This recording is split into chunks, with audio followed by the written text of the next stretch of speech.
What's up YouTube? On this video we're going to go through safe isolation.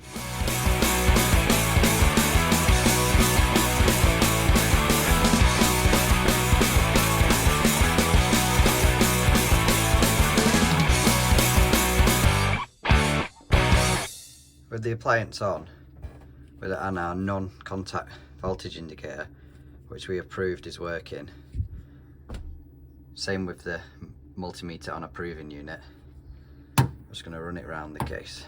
Obviously if this was to bleep and light up, it would tell us not to touch it, that the case is live. Now we're going to isolate from the mains on this boiler. There's a few spare there. And across the live and the earth, we're going to check we haven't got between 230 and 250 volts AC. Then across the neutral and the earth, same again.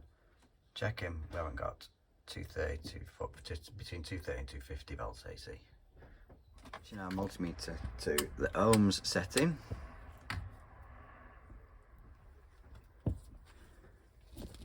Testing between our probes.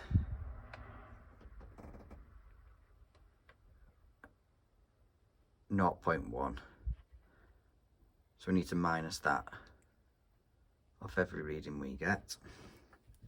You've got to test the appliance is earthed. Starting with the outer case screw, and we're looking for a reading of less than 1 ohm. 5 points on the boiler. This is really difficult to do by hand. So you'll be testing anything unpainted, so like the diverter valve block, the pump, the gas valve, the plate, and you've already done the case screw, so that would be a 5.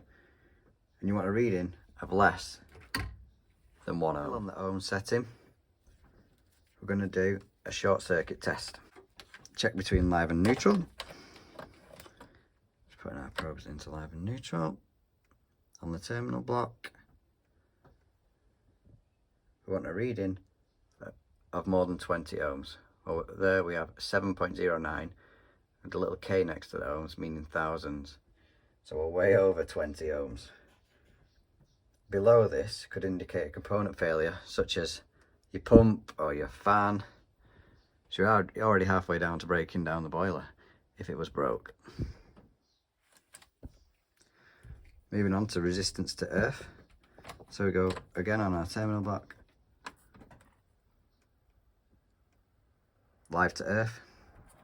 We should have a reading of more than 1 million ohms.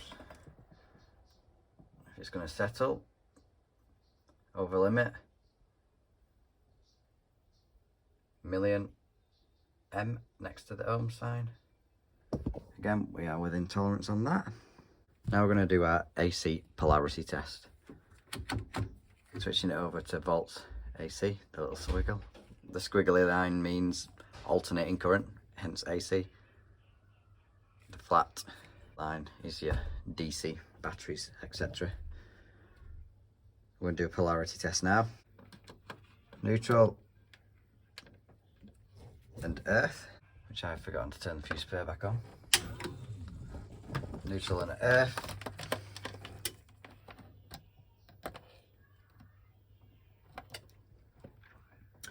0 to 15 volts AC.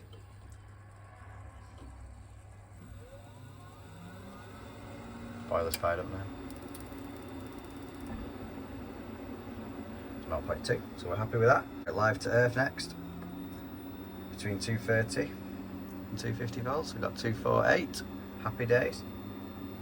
Then live to neutral. Again, we want between 230 and 250 volts. If your neutral and earth read 240 AC and live and earth read 0 to 15 volts AC, this would indicate reverse polarity. If neutral to earth reads 240 volts AC, and live to earth reads 240 volts AC, and live to neutral reads 0 volts AC, you would suspect a broken neutral. I hope this video helps. Sorry it's been in like the most confined space possible. Really difficult to film with one hand, trying to get 2 multimeter probes into the terminals and show you the multimeter. But that is safe isolation.